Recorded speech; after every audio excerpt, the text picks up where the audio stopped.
Thank you guys so much for that medium amount of applause. That was great. I deserve way more.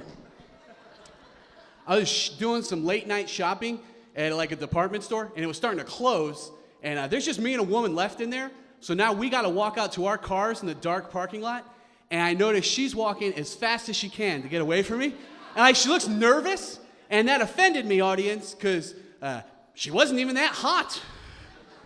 That's very arrogant for the woman to think I'll attack her in the park. I just wanted to yell at her like, Psh, yeah, right. But she had to be taught a lesson, so I started chasing her. The rest of that story is probably in the newspaper somewhere, like in the front. There's a lot of states now passing laws allowing gay men to marry one another. But do you think there's some gay men sitting at home hoping it never becomes legal because he didn't want to get married in the first place? He's just watching the news like, don't make it legal. If marriage becomes legal for us, my boyfriend is going to be up my ass.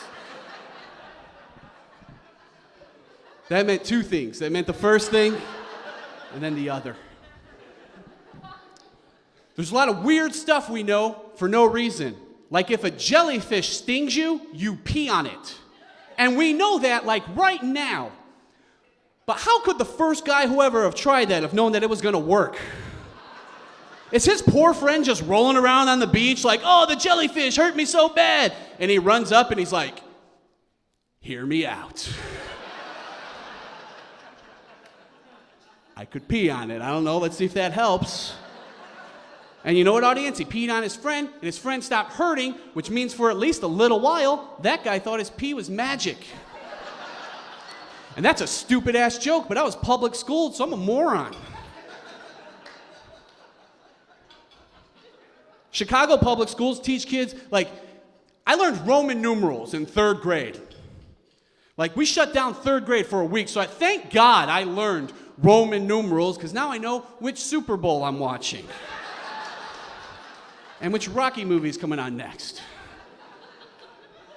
The Chicago public schools are teaching kids sex education in the 4th grade.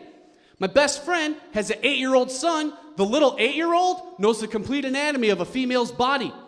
When I was 8 years old, I didn't know what a fallopian tube was. Like, I'll be perfectly honest, I don't really know what a fallopian tube is right now. Because like a fallopian tube sounds like it could be a fun slide at a water park. Like the commercial's like, hey, drive on out, slide the fallopian tube, sounds like a good time. I might even try that one head first.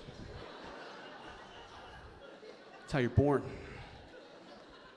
When it was time for me to learn about sex, I didn't get like charts and scientific terms and people who knew what they were talking about. I learned about sex by walking in on my parents and asking them questions about what was happening. And I was 6 years old. That's too young.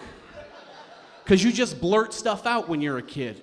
I just walk in there, I'm like, hey, Mom, who's that guy on top of you right now? Why is Dad videotaping it? Stuff like that. You don't understand what a boom mic is. You're a damn kid. At that point, you're really just worried about your mom's safety. You're like, oh no, was Mom stung by a jellyfish? Like, you don't understand what adults do in their spare time. Brought the jellyfish full circle, didn't we? As an audience, like, you were wondering as a crowd, you're like, what's that jellyfish joke doing hanging out there? Oh, he brought it home, found a home for it. This guy knows what he's doing. That's not what I wanted. I'm on a time crunch. It happened to me again later when I was 20. Wasn't really my fault. I was home from college, didn't even know my parents were there, walked right in on them. Walking in on your parents, a lot like the chicken pox, because the later in life that happens, the more likely it is to kill you.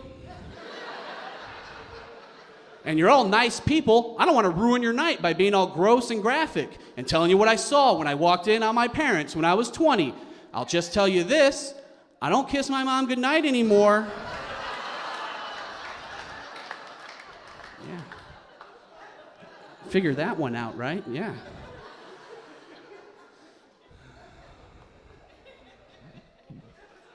Okay. Like, she was blowing my dad when I walked in. Like, I felt like there was some of you who were like, I don't really understand why. But that's why. It was that reason. I don't want you to leave. Oh, why won't he kiss his mom? Oh, I understand. I have a younger brother. My younger brother just had a 2-year-old son. Like 2 years ago, he had a son. And my little brother's son is half Chinese. My little brother's wife, full Chinese. That checked out. They got the right amount of Chinese in their baby. That's all you can really hope for. Problem is, my mother doesn't know how to grandmother a mixed baby.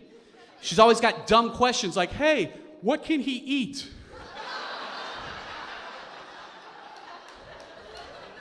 Like, are you sure you're allowed to feed him after midnight? That's a gremlin, is what that is. My mom has mixed up the Asian baby gremlin rule book. In her defense, not that different. It's rough buying Christmas presents for a little Asian baby. Why? I wasn't prepared for that question, to be honest. I wanted to be the cool uncle, get him a little Power Wheels truck he could drive around in the yard. But he's half Asian, he'll crash that shit.